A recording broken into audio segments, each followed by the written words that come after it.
जय माँ मरी आप सभी को। मरी माँ आपासक में आप सबका स्वागत है। आशा करता हूँ मैया की कृपा आप सब पर बनी रहे। आज मैं आपके लिए एक और नया टॉपिक लेकर के आया हूँ कि नेगेटिव एनर्जी क्या होती है और उसके लक्षण क्या हैं। नेगेटिव एनर्जी एक ऐसी एनर्जी है जो कि एक पैरानॉर्मल एक्टिविटी के द्वारा आप पहचान सकते हैं। पैरानॉर्मल ऊर्जाओं के द्वारा छोड़ी जाती है वो ऊर्जा, ठीक, वो होती है आपकी नेगेटिव एनर्जी। लेकिन इस नेगेटिव एनर्जी को आप कैसे पहचानें?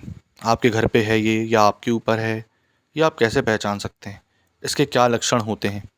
पहली चीज़ आप इस चीज़ को समझिएगा कि इसके लक्षण पहला है सपने आना। आप किसी भी अवस्था में सो रहे हैं, करवट लेकर के स्ट्रेट सो रहे हैं, फिर भी आपको सपने आ रहे हैं। कई लोगों का मानना ये है, कई लोग का बोलना ये है कि आप सीधे अगर हाथ रख के सोते हैं स्ट्रेट, तो आपका पैरानॉर्मल ऊर्जाओं से बहुत ज़्यादा कनेक्शन होता है। परंतु अगर आप ऐसा नहीं भी कर रहे हैं तो भी आप इसमें देखिए कि आपका उससे कनेक्शन होगा ही होगा। सपने किस तरीके के आते हैं इसमें, ये भी बता देता हूँ मैं। सपने बड़े गंदे आते हैं। मल दिखना, शमशान दिखना, सुनसान जगह दिखना, आपको कोई दौड़ा रहा है, आपको कोई भगा रहा है, आपको कोई रगेद रहा है, आपको कोई पकड़ने की कोशिश कर रहा है, आपको कोई दबाने की कोशिश कर रहा है, आपको कोई मारने की कोशिश कर रहा है, मर्डर करने की, ये सारी चीज़ें आपको दिखती है। और इससे आप बार बार नींद में झंझकते हो और उठ जाते हो। नींद लगना चाहती है लेकिन लग नहीं पाती है। दूसरी चीज़, घर का ज़्यादातर बंद रहना। जैसे आप अगर घर बदल रहे हो, नया घर आपने खरीदा है ना? कई लोग उसमें क्या करते हैं, अंधविश्वास बोल करके ये सारी चीज़ों को नहीं मानते हैं। जब वो घर बदलते हैं तो वो क्या करते हैं कि वहाँ पर रहने लगते हैं और कुछ समय बाद उनको ये पता चलता है कि वहाँ पर नेगेटिविटी है, नेगेटिव एनर्जी है। घर बहुत दिनों से बंद है, अगर घर में साफ सफाई नहीं है तो ये सारी चीज़ें वहाँ पर वास करती हैं। कई बार महिलाओं को उसमें ऐसा लगता है कि किचन में हमारे पीछे कोई साया है जो आ जा रहा है। बेडरूम में भी यही सारी चीज़ लगती है। किचन को शास्त्रों, वेदों, पुराणों में, हर चीज़ में, मान्यताओं में मंदिर कहा गया है और घर को भी वैसा ही मान्यता दी गई है। तो जब ये सारी चीज़ें नहीं होती हैं, सकारात्मक ऊर्जा या पॉजिटिव एनर्जी आपके घर में नहीं होती है, तो नेगेटिव हमेशा से ही वहाँ पर रहेगा रहेगा।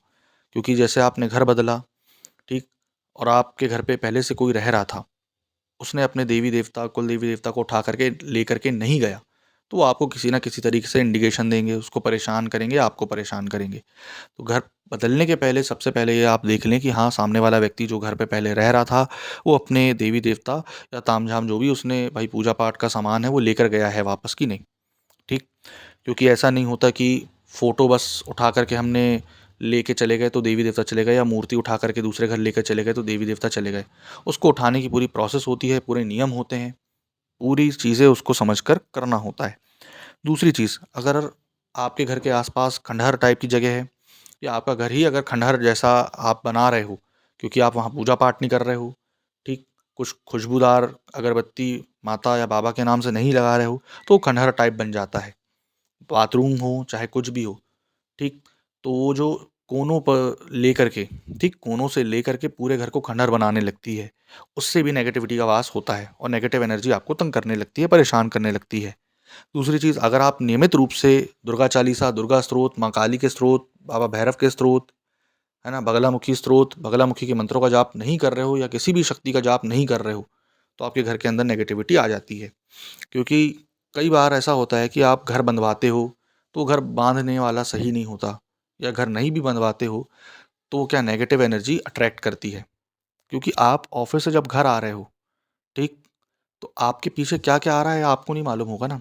भाई पुलिस से चेकिंग से आप बच के निकल सकते हो, लेकिन आप अगर किसी पेड़ के नीचे से निकल रहे हो, आप किसी शमशान के सामने से निकल रहे हो, तो कोई ना कोई आपके पीछे पीछे आ सकता है। और वो जब पीछे पीछे आएगा, घर के अंदर एंटर करेगा, तो आप उसको कैसे भगाओगे? एक वो शक्ति जो आपको दिख ही नहीं रही है कि वो कैसी है, आप उसको कैसे भगाओगे? वो तो तंग करेगी ना आपको, किसी भी तरीके से सीने में भारीपन लगने लगेगा, आँखों में नींद आने लगेगी, नेगेटिव थॉट्स आएँगे, काम में मन नहीं लगेगा। ये सारी चीज़ों से वो तंग करेगी। जब आप क्या करोगे?